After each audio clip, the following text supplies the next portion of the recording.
रायगडच्या म्हसळा तालुक्यातील मेंदडी गावच्या मुख्य रस्त्याची दुरावस्था झाली। रस्त्यावर मोठमोठे खड्डे पडले असून ग्रामीण आणि वाहन चालकांना याचा त्रास सहन करावा लागतोय। पाठपुरावा केला तरी लक्ष दिलं जात नसल्याचा आरोप नागरिकांनी केला। त्यामुळे संतप्त ग्रामस्थांनी खड्ड्यांमध्ये वृक्षारोपण करत शासनाचा निषेध नोंदवला। गेले अनेक वर्ष हा रस्त्याची अवस्था आहे।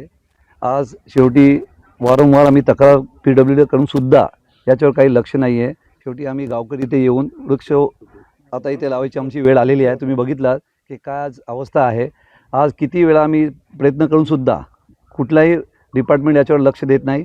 PWDला बोलला ते बोलतात, जिल्हा परिषदला बोला, जिल्हा परिषदला बोला ते PWDचं नाव घेतात आणि स्वतः आम्ही लुंगे साहेबांना बोलून सुद्धा याच्यावर काही झालेलं नाही आहे। आता तुम्ही बघितलं असेल, माझीच गाडी स्लिप झाली आणि मला दिवसातून 4 वेळा इथून जावं लागतो, कारण माझं इथं भावाचं दुकान आहे। त्याच्यामुळं मला माझं दुकान गावात आहे, मला चालवावं लागतो आणि रिक्षावाले बिचारे चालवतात ना, छोटे रिक्षावाले जे आहेत ती अशी गाडी हलकांडे मारत राहतो। त्याच्यामुळे त्यांनाही त्रास होतो, त्यांचे एक्सेल तुटण्याची भीती आहे, सगळं त्रास होतो त्यांना। ABP माझा, उघडा डोळे बघा नीट।